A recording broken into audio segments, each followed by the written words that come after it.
Welcome. Today we will prepare a DC junction box which will have this kind of switches and this one. So we have purchased a box. We have made a hole in the box so that this pin will fit inside. So we are going to prepare with the help of three switches over here. So this is the box we can easily purchase from local market at rupees 25 or 30. So first of all we are doing the marking so that we can install the pins inside. Simultaneously we are going to use the switches over here. So one by one we will see how to prepare the same. So we have to check whether the pin goes inside or not, like this. You can see on the back side here. So simultaneously we have to enter the third one, and we want to remove the part over here so that we can fit the switches. So these are a few connections which we can refer for wiring. Here you can see these are the two switches which are connecting to the we can say these pins over here. Finally this will be the connections which we are having. Carefully let's look at the connections over here.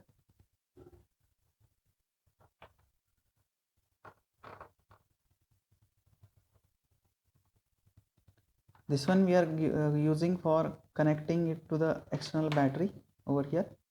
So this will be the switch which is connected to this pin. This is the switch connected to this pin. So when you want to connect load here, you should switch on this. When you want to connect load here, you should switch on this. This one will be the source for power that can be come from external battery. So the cutting of box has been done over here. Simultaneously we have one more hole here so as to insert the pin.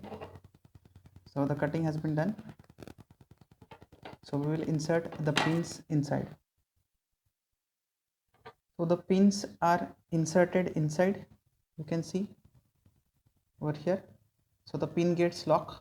Now we need to insert the switches.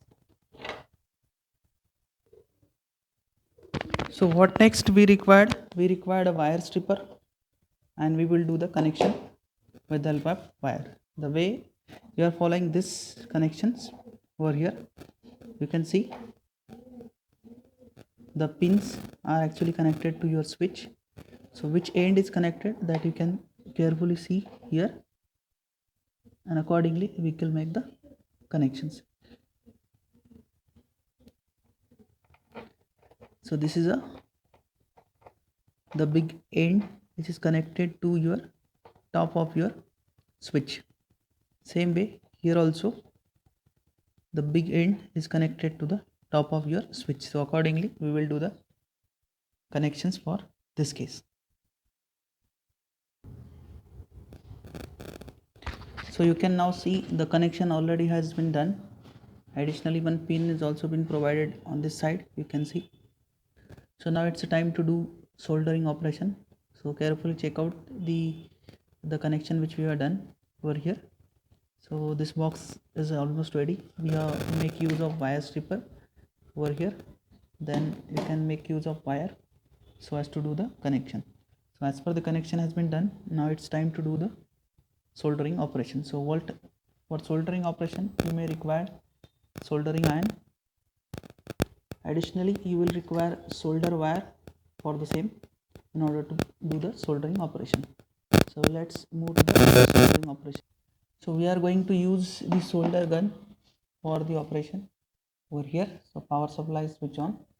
With the help of solder wire you need to further do the process.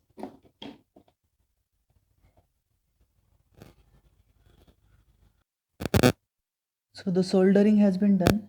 You can just check it out. All connections are being properly soldered. You have to check for the loose connection if fitting. This is how the final box is prepared. You can make it switch on off You can connect the DC loads at this point, 3 points.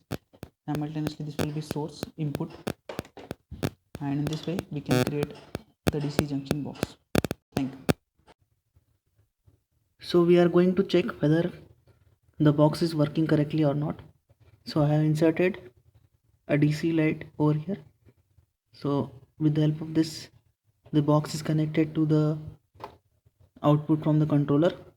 This is our battery which is connected to the controller. So I'm just try to have this. You can see now we'll just check with the other pin option over here.